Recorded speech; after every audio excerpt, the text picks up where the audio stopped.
আমার কাছে ওই চার্ট আছে, আমি বহু ডাক্তারকে দেখাইছি চার্ট। বলছে এই চার্ট মাইনা যে চলবে মৌত ছাড়া কোনো রোগ তার হবে না। সারাদিন তো দেহটা নিয়ে ভাবি, কিন্তু আত্মাটা নিয়ে ভাবি না। হায়, দেহের রোগ আর কতটুকু মানুষের ভিতরে ছড়ায়। ও মেরে দোস্ত, আত্মা যখন আক্রান্ত হয়, এটা তো মানুষের উপরে ছড়ায় কেন, পুরো সমাজের উপরে ছড়াইতে। এই জন্যই নবীরা, সমস্ত নবীরা মেহনত করছেন মানুষের আত্মার উপরে, রুহের উপরে, নফসের উপরে, শরীরের উপরে করেন না। হ্যাঁ, শরীর সম্বন্ধে বলেন না এমন না, আল্লাহ রসুল সাল্লাল্লাহু আলাইহি ওয়াসাল্লাম আমাদেরকে শরীর সম্বন্ধেও বলছেন। ওই চ্যাপ্টার খুলতে গেলে ওর উপরে লম্বা লম্বা কিতাব আছে।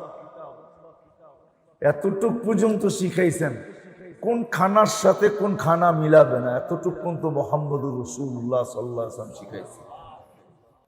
আমার কাছে ওই চার্ট আছে, আমি বহু ডাক্তারকে দেখাইছি চার্ট।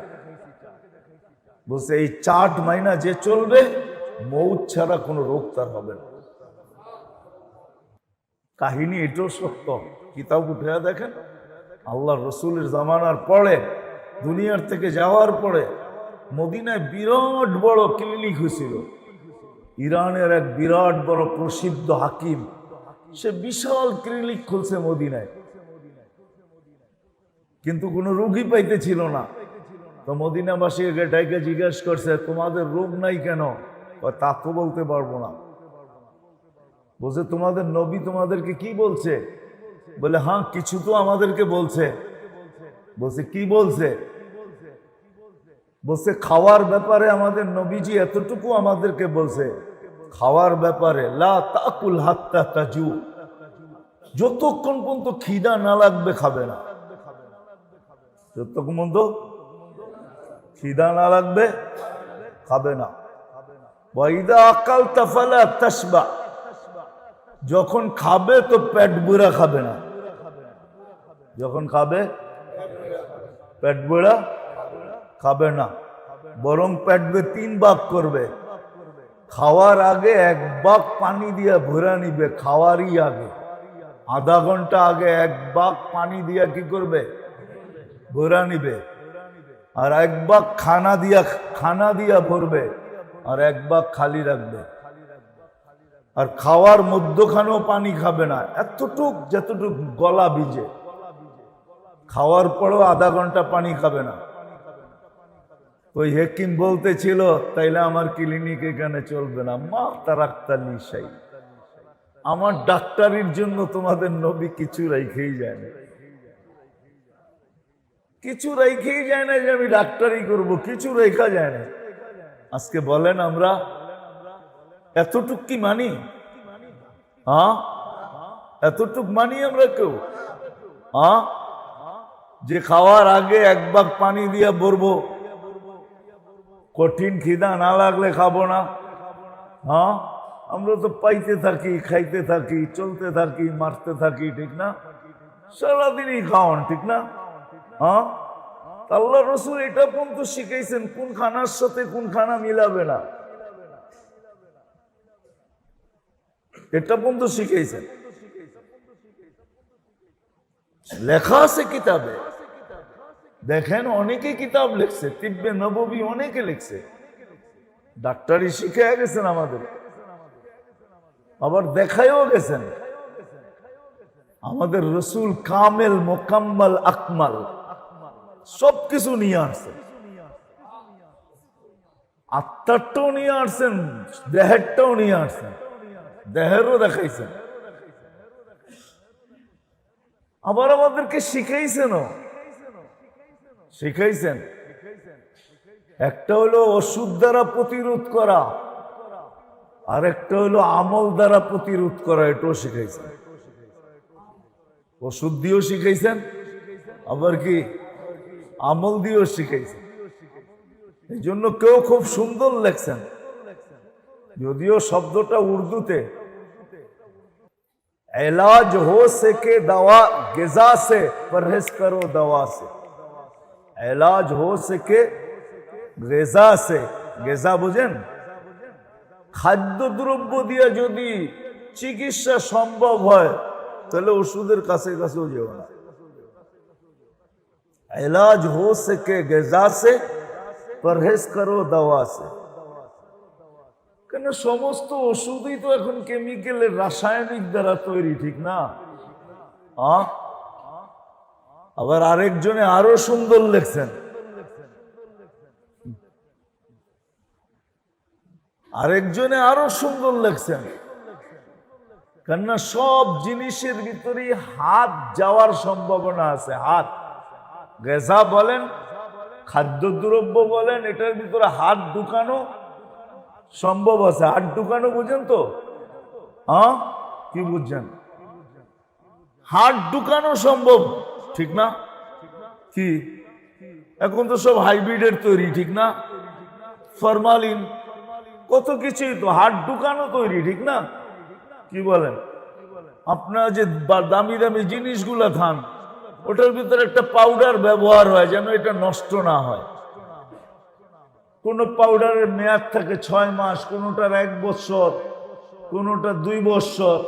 আচ্ছা, ওই পাউডার কয়েকদিন পানি দিয়ে গুলা খায়া দেখেন আপনার শরীর কি অবস্থা হয়। যেমন আমরা বলি হাইড্রোজেন আর অক্সিজেন মিলাইলে পানি হয়, আমিও বলি পানি হয়, কিন্তু ওই পানি 1 মাস, 1.5 মাস, 2 মাস খাওয়ার পরে আজিমপুর আপনাকে ডাকবে, এতে কোনো সন্দেহ নেই। কিন্তু আল্লাহর পানির ভিতরে হাইড্রোজেন অক্সিজেনই আছে। আকাশ থেকে যেটা বৃষ্টির পানি, আল্লাহ নিজেই বলছেন ওটা পানি, কিন্তু লিনুহইয়া বিহি বালদাতান মাইতা আনজালনা মিনাস সামাই মাআন তাহুরা লিনুহইয়া বিহি বালদাতান মাইতা। কেন এই পানির ভিতরে আমরা হায়াত দিয়া রাখছি। এই জন্য হাকিম বলেন, হাকিমরা বলেন যে সদা সর্বদা বৃষ্টির পানি পান করে অথবা পাতালের পানি যে ব্যবহার করে, 100 রোগের থেকে সে নিষ্কৃত, 100 রোগের থেকে হেফাজত থাকবে। যদি বৃষ্টির পানি সে সারা বছর ব্যবহার করতে পারে, খাইতে পারে, কেননা বৃষ্টির পানির ভিতরে হায়াত আছে। কি আল্লাহ নিজে বলছেন হায়াত, শেফা আছে এটার ভিতরে। এই জন্য আল্লাহ কোরআনে বলতেছেন ওয়ানুনাজ্জিলু মিনাস সামাই মাআন তাহুরা ওয়ানজালনা মিনাস সামাই মাআন তাহুরা লিনুহইয়া বিহি বালদাতাম মাইতা। মরুভূমিও সবুজ শ্যামল হবে যদি আমরা ওইখানে নাজেল করতে শুরু করি। এটার মধ্যে হায়াত দেওয়া আছে। আল্লাহর রাসূল আমাদেরকে সব শিখাইছে, সব শিখাইছেন। এই জন্য খাওয়ার ভিতরে এতটুক শিখাইছেন যে কোনটার সাথে কোনটা মিলাবে, কোনটার সাথে কোনটা মিলাবে না। আল্লাহ রাসূল শিখাইছেন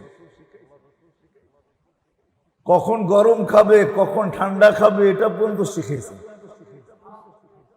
কখন ঠান্ডা খাবে, কখন গরম খাবে, এটা পর্যন্ত শিখাইছেন। এটা বিরাট বড় একটা চ্যাপ্টারই আছে, ইলাজ বিল মা। তো বিরাট বড় কিতাব আছে, পানি দিয়া চিকিৎসা। কি দিয়া? শুধু পানি দিয়ে চিকিৎসা হয়, ইলাজ বিল মা, পানি দিয়ে চিকিৎসা। যাক, এটা আমার আলোচ্য বিষয় না, এটা আবার অন্যদিকে চলে যাবে। আল্লাহ রাসূল সব বুঝাইছেন আমাদের,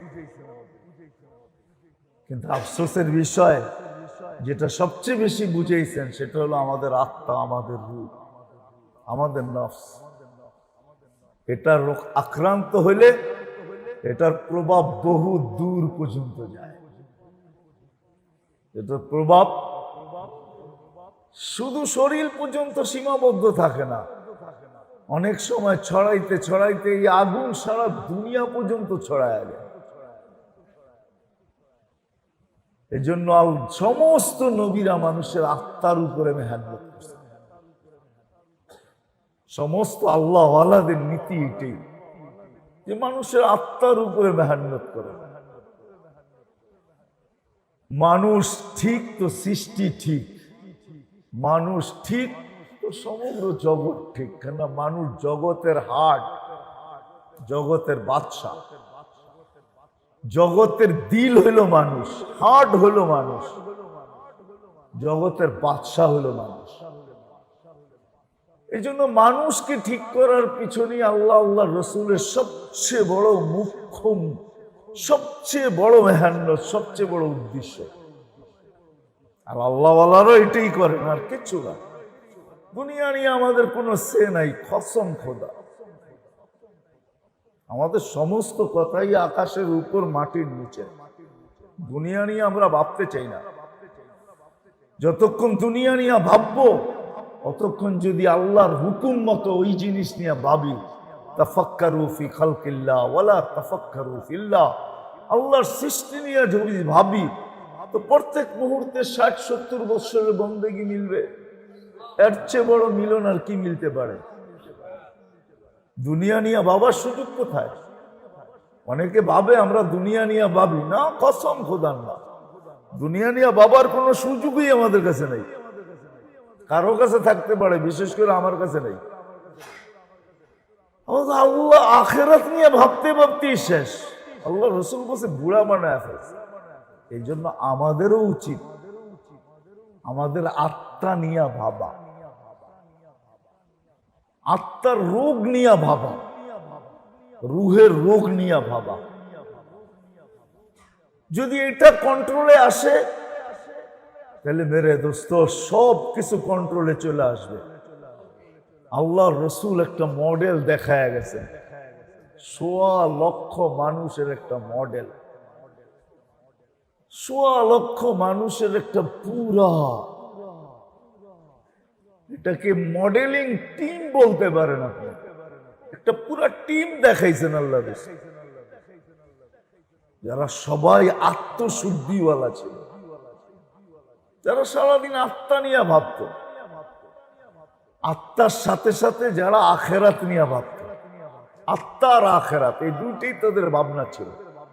রূহ, আত্মা, নফস, এটা নিয়ে তাদের ভাবনা ছিল। 1.25 লক্ষের একটা টিম আল্লাহর রসুল আমাদের সামনে রেখে গেছে।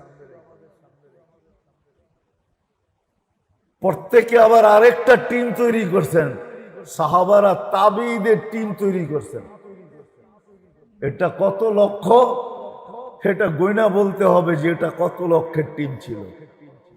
তাবেঈরা তাবেঈদের টিম তৈরি করছেন, এরা আইম্মায়ে মুজতাহিদিনদের টিম তৈরি করছেন। আমাদের আল্লাহওয়ালাদের যে সিলসিলা, সবাই কিন্তু সনদ আছে সবার কাছে, আমিকার কাছ থেকে, উনিকার কাছ থেকে, উনিকার কাছ থেকে, উনিকার কাছ থেকে, এরকম আল্লাহর রসুল পর্যন্ত পৌঁছানো যাবে। মধ্যখানে কোনো গ্যাপ নাই, মধ্যখানে কোনো গ্যাপ নাই। যেমন আমাদের হাদিসের এটাও মধ্যখানে কোনো গ্যাপ নাই। সময় হবে না, লেলে আপনাকে শোনানো যেতে পারে যে আমিকার কাছ থেকে, উনিকার কাছ থেকে, উনিকার কাছ থেকে, উনিকার কাছ থেকে, এক একজনে আবার একদিক থেকে না, কয়েক দিক থেকে পাইছেন, এটাও মুখস্থ আছে, এটাও শোনানো যায়। আজ পর্যন্ত কেন, কিয়ামতের সকাল পর্যন্ত এরকম একটা টিম থাকবে যাদেরকে তৈরি করে গেছে, যারা দুনিয়া নিয়ে ভাববে না, দুনিয়া নিয়ে ভাবার সুযোগও নাই, হুকুমও নাই।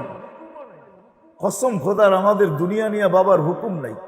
দুনিয়া নিয়ে ভাবো না, আমরা দুনিয়া নিয়ে ভাবি না। আল্লাহ আল্লাহরা, হক্কানি আল্লাহরা কোনোদিন দুনিয়া নিয়ে ভাবে না। ওদের দুনিয়া নিয়ে ভাবাই তো নাই, আখেরাত নিয়ে ভাবে, আত্মা নিয়ে ভাবে। আসেন আমরাও ভাবি, আমরাও ভাবি যে আত্মার কি রূপ। যেমন দেখাইলাম আমি, লম্বা লম্বা আশা, লম্বা আশা। এই জন্য আল্লাহ রসুল বলছে আশা এতটুকু রাখো, সকাল হইলে সন্ধ্যা পর্যন্ত রাখতে পারো, সন্ধ্যা হইলে সকাল পর্যন্ত রাখতে পারো, এর চেয়ে বেশি আশা রাখা ঠিক না।